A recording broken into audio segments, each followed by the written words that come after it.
Assalamu alaykum hurmatli televizor ko'ruvchilar. Dunyo Uyghur qurultayı tor televiziyasi күндىلىك xəvərlər programmasiga xoş geldinglar. Ben Hidayat Musacan. Tövəndə diqqətinizlər bugünkü xəvərlərimizin təfsilatında bolsun. Amerika Biden hökuməti vəzifə tapşırıb alğan 20 yanvar günü bayanat elan qılıb, Xitayning Trump hökumətinin Mike Pompeo başçılığındakı 28 nəfər yuqori dərəcəlik əməldarıga jaza elan qılğanlığına qattiq narazılıq bildirdi. Xitay hökuməti Amerika Tashqi ishlar ministerligining 19 yanvar kuni Xitay hökumətining Sharq Turkistondagi Uyg'urlarni asos qilgan yerlik musulmon millatlarga qaratgan keng ko'lamlik bostirishini rasmiy irqiy qirg'inchilik va insoniyatga qarshi jinoyat deb bekitganligidan o'ch elish maqsadida 20 yanvar kuni sobiq Donald Trump hökumətining Mike Pompeo apandim boshchiligidagi 28 nafar yuqori darajalik amaldorni jazolaydiganligini e'lon qilish bilan birga Amerikaning sobiq tashqi ishlar ministri Mike Pompeo apandimga qarshi umumyuzlik qorlash safarbarligi boshlatgan edi. Biden hökuməti Dövlət Xavfsizlik Kengashining bayonotchisi Emily Horni bu vaqtda e'lon qilgan bayonotida Xitoy hökumətining Biden hökuməti vazifə tapşırıb olgan kuni bundaq embargoni yurgizishi amaliyotda Amerikadagi partiyalarni bo'lishga urinish o'yinidan iborat. Prezident Biden bu raqobatda Xitoyni yengish uchun Amerikadagi har ikki partiya rahbarlari bilan hamkorlashishga tirishadi deb ko'rsatdi. Amerikaning yangi tashqi ishlar ministri bo'lish oldida turgan Antony Blinken apandimi 19 yanvar kuni Amerika Kengash palatasida o'tkazilgan hukumatda vazifaga tayinlanadiganlarning guvohlik berish yig'inida qilgan so'zida sobiq Trump hukumatining Xitoyning Uyg'urlarga qaratgan zulmini irqiy qirg'inchilik va insoniyatga qarshi jinoyat deb bekitganligini qo'llaydiganligini va buning o'zining o'rtaq qarshi ekanligini bildirish bilan birga bu vaqtdagi tegishli tadbirlarni ijro qilishning o'zi ishga tushgan dastlabki bir oy ichida muhim ishlar qatoridan o'rin oladiganligini ta'kidlagan edi. Ba'zi siyosiy analizchilar Amerikadagi bir-biriga raqib demokratlar va jumhuriyatchilarning Uyg'urlar masalasida o'rtaq tushuncha hosil qilishi mohiyatda Uyg'urlar masalasining Amerikaning davlat siyosatiga aylanganligini ko'rsatadi deb qarmoqda.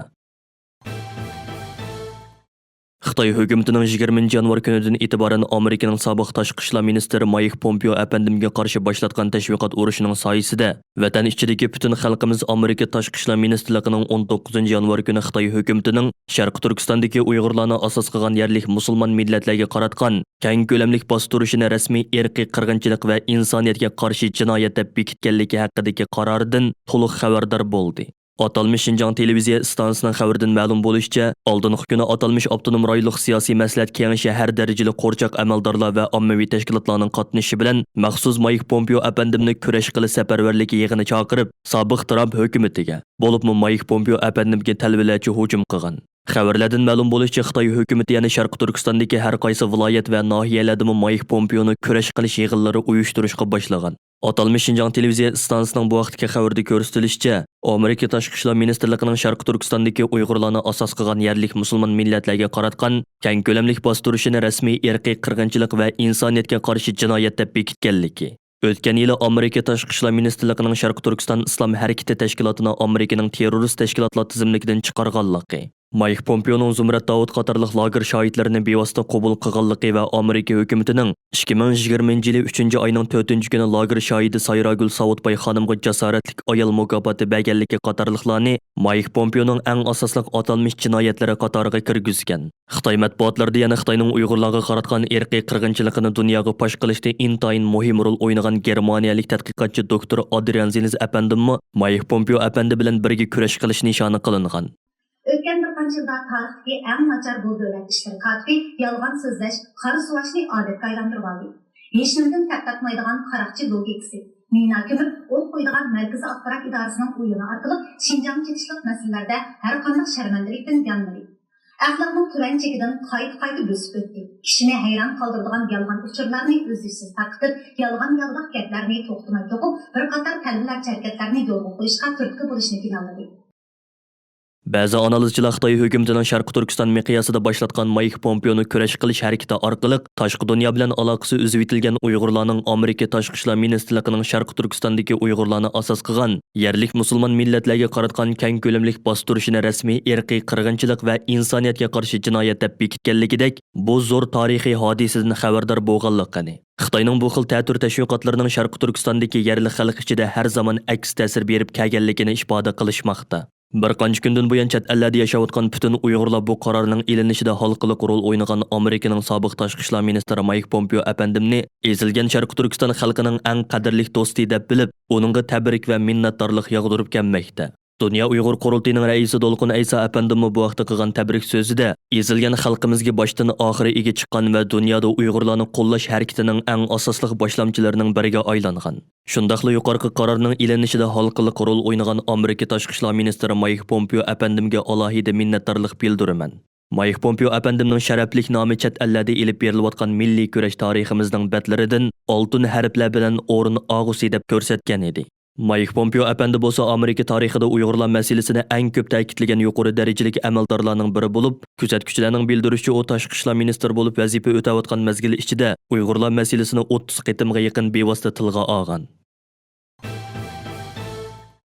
Sobiq Trump hukumatining vazifadan ayrilishdan bir kun burun mustabid Xitoy hokimiyatining Uyg'urlarni asos qilgan Sharq Turkistonning yerli xalqi qarta rahimsizlar yurgizib kelayotgan zulmini rasmiy yo'sinda irqiy qirg'inchilik va insoniyatga qarshi jinoyat deb e'lon qilganligi munosabati bilan istansimiz tarafidan 24 yanvar yakshanba kuni o'tkazilgan Uyg'ur ovozi suhbat programmasiga qatnashgan Dunyo Uyg'ur qurultiyyi ijroiya komitetining raisi va Amerika Uyg'ur kishilik huquq qurilishining direktori Umar Qanat apandim o'zining chet ellardagi Uyg'ur tashkilotlarimizdan va xalqimizdan kutadigan umidlari haqida ayrim to'xtalib o'tdi.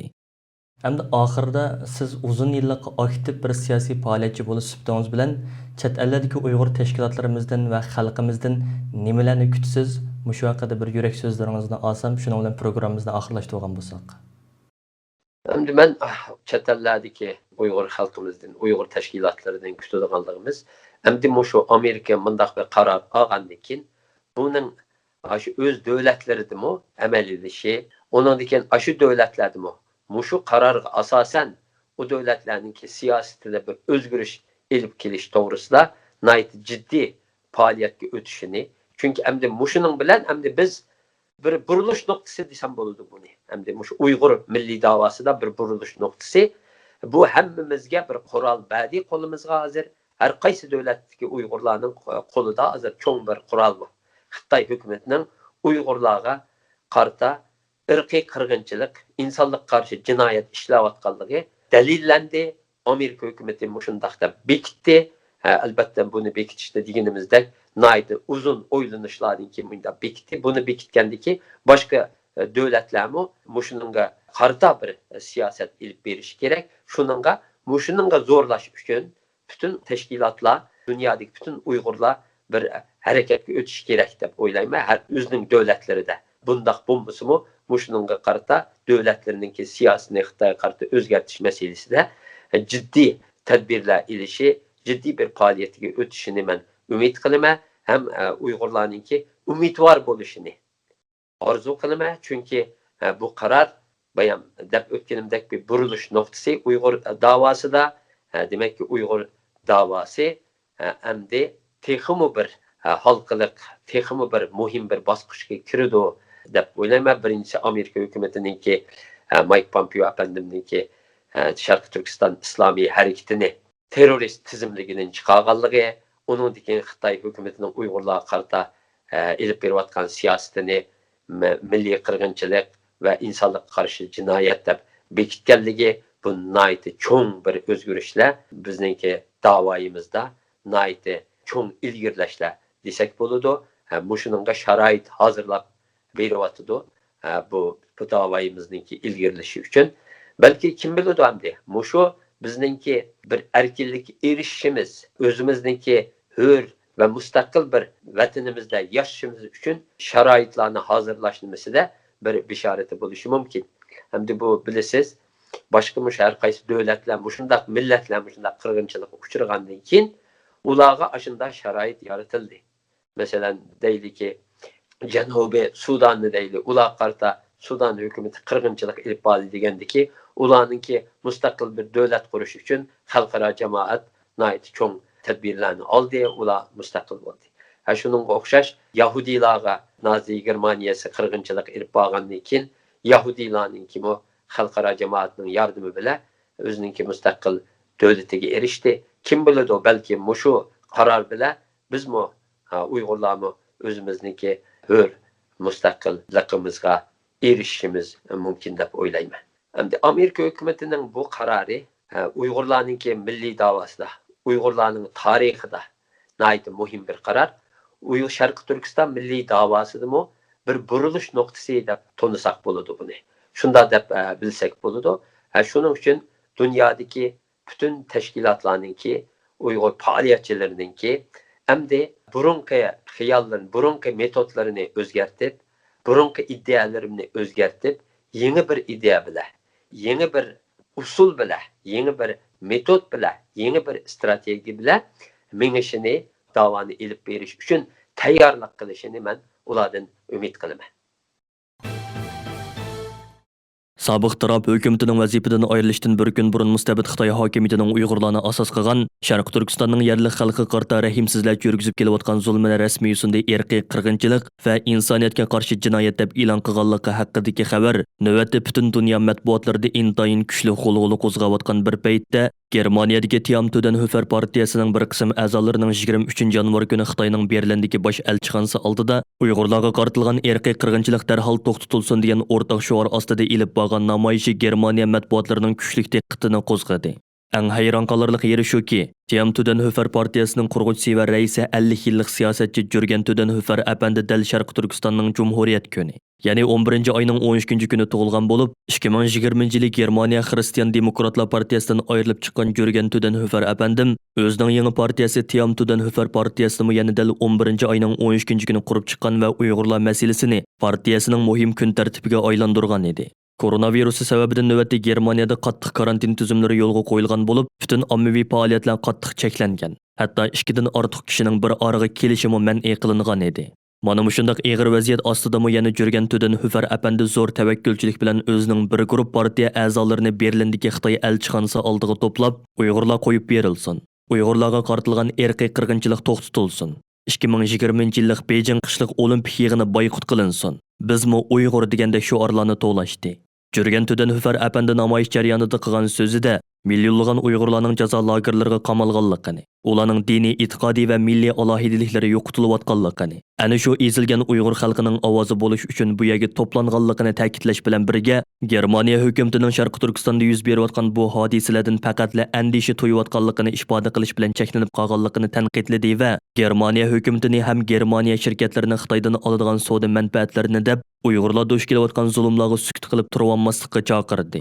Berlin soqchi organlari namoyishchilarni ruxsatsiz namoyish qilgan va o'lchamlik maska taqilmagan degan sabab bilan ayblab, butun namoyishchilarni bir-birlab ro'yxatga oldi.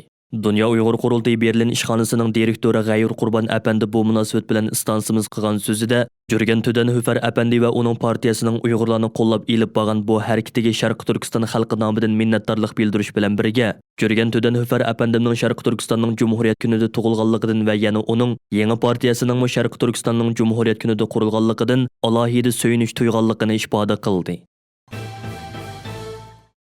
Sobiq Trump hökumətinin müstəbid Xitay hakimiyyətinin Uyğurlarını asas qılğan Şərq Türkistanның yerli xalqı qarta rəhimsizlik yürgüzüb keliyotqan zulmini rəsmi yüzündə irqi qırğınçılıq və insaniyyətə qarşı cinayət deyə elan qılğanlığına minnətdarlıq bildiriş və Türkiyədəki bir qism Uyğur qayrandaşlarımızın özlərinin vətəndəki urug' tuqqanlarının izdirikini sürüşdürüş məqsədində ötən ilin axırından bu yan İstanbuldakı Xitay konsulxanası aldida başlatqan norozilik hərəkətiga mədəd beriş məqsədində 24 yanvar günü Avstraliya Uyğur cəmiyyətinin uyuşturuş bilan Sidney şəhərində namoyiş ötküzüldü. Bu vaqtda namoyish maydonidan istansimizga ma'lumot bergan Uyg'ur ziyolisi Jur'at apandi tövendekilarni bayon qildi. Assalomu alaykum aziz vatandoshlar.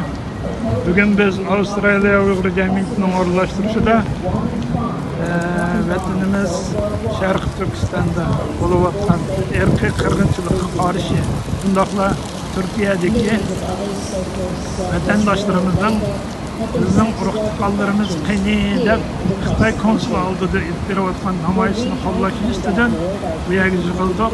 Mana hozir qarindoshlarimiz o'zining rasm bayroqlarini ko'tarib, mening urug' tuqqanlarim qani degan ma'noda namoyish o'tkazayotdi. Qarindoshlarimiz Alloh razı olsun.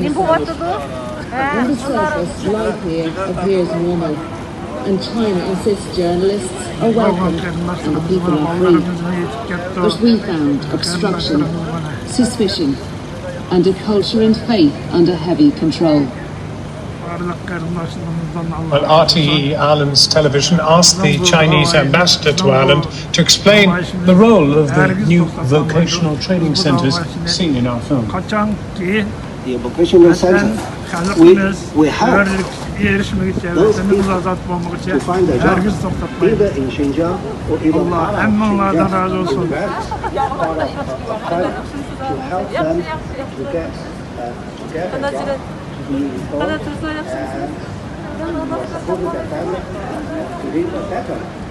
So we never force anybody to work, because there's a huge project that in China that is to alleviate poverty in all China. So nobody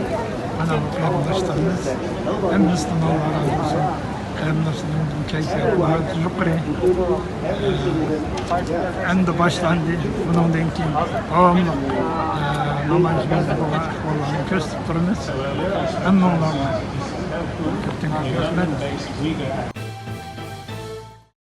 Xitoy bilan Turkiya o'rtasida imzolangan jinoyatchilarni o'tkazib berish kelishimi haqidagi talash-tortishlar toza avjiga chiqqan bir paytda Turkiyadagi ba'zi Uyg'urlarning orqa-orqadan tutqun qilinayotganligi haqidagi xabarlar chet ellardagi Uyg'urlarni qattiq andishiga va Turkiyadagi Uyg'urlarni cho'nqur vahimaga solmoqda. Turkiyada aktiv faoliyat ilib berayotgan Xalqaro Sharq Turkiston tashkilotlari birligi 22 yanvar kuni bu munosabat bilan maxsus uqtirish e'lon qilib, tovandagilarni bayon qildi. 18 yanvar kuni kechida Turkiya terrorlikqa qarshi turish atirti tarafidan ilib berilgan tutish harakati natijasida Turkiya Istanbul shahrida turayotgan 3 nafar Sharq Turkistonlik qarindishimiz qo'lga ilingan va 21 yanvar kuni yana bir Sharq Turkistonlik qarindishimiz kunduzda soqchi doiralari tarafidan qo'lga ilingan edi. Voqea yuz berib xabar topgan paytning o'zida Turkiya Ichki ishlar ministrligi, Turkiya soqchi idorasi, Turkiya ko'chmanlar idorasi, advokatlar va qonun organlari bilan aloqa qilib mazkur qarindoshlarimizni qutqizish, bu turdagi qo'lga ilish voqeasining maqsadi va mohiyatini oydinlashtirish uchun qonuniy, siyosiy, diplomatiy va idoriy jihatdan harakatga o'tdik. 18 yanvar kuni tutilgan Amina Bakir hamshirimiz emitadigan bolasi bo'lganligi uchun munosabatlik o'rinlar bilan ko'rish natijasida shartli qo'yitilgan bo'lsa-mu, tekshirish davomlashadiganligi uchun advokat o'rinlashtirildi. 22 yanvar kuni toshqarim qo'yib etildi. Qolgan qarindoshlarimizning tekshirishi davomlashayotgan bo'lib, bularning adolatsizlikka va nomuvofiq muomalaga uchramaslig'i, Xitoyga qaytarilish tahdidiga duch kelmasligi uchun advokat tutildi va jiddiy diplomatik uchrashuvlar o'tkazildi. Bu jarayonda Qorabük'te yashayotgan Sharq Turkistonlik 8 qozoq qarindishimizning iqomat masalasini hal qilish uchun o'xshashli jiddiy harakat qilinayotdi. Turkiya Xitoy orasidagi jinoyatchilarni almashtirish kelishimi va boshqa Turkiyadagi Sharq Turkiston davosiga ziyon yetkazadigan va Sharq Turkiston xalqiga xavf elib keladigan barliq taraqqiyotlarni kuzatyapmiz va buningga qarata tadbirlarni elayapmiz. Barliq harakatlarimiz Xalqaro Sharq Turkiston hamkorlik munbiriga a'zo tashkilotlar bilan hamkorlik va maslahat ichida elib berilyapti. Bu voqealarning sababi, natijasi va yo'linishi haqida hukm qilish hozir boldurlik qilindigani uchun buning aniq sababini bekitolmaymiz. Ammo shuni kapolat beramizki, Xalqaro Sharq Turkiston tashkilotlari birligi har qanday bir Sharq Turkistonlikning Xitoyga qaytarilishini, tutilish jarayonida va tutilgandan keyin qonunga xilof muomalalarga uchrashini va bexatarligining xavfga uchrashini qat'iy qabul qilmaydi va buningga qarshi turadi. Bu voqea jarayonidagi va ilgirki davlat organlari bilan ilib borgan uchrashlarimizda bu irodamizni munosabatlik organlar va shaxslarga yetkazdik. Shundaqla buningdan keyin davom qilamiz. Sharq Turkiston manfaati, Sharq Turkiston mustaqilligi har qanday vaqtda voz kechmaydigan prinsipimizdir. Xalqimizning bizni qo'llashini, ilmiy tanqid va fikrlari bilan xizmatlarimizga hamdamda bo'lishini umid qilamiz. Hürmetli televizor ko'yuvchilar, yuqorida Dünya Uyghur qurultayyi to'g'ri televiziyasi күндىلىك xəvərlər programmasini diqqətinizə sunduk. Yoqtirib ko'rganingizga rahmat. Keyin qitimliq programmada ko'rishaylik. Xayr xo'sh.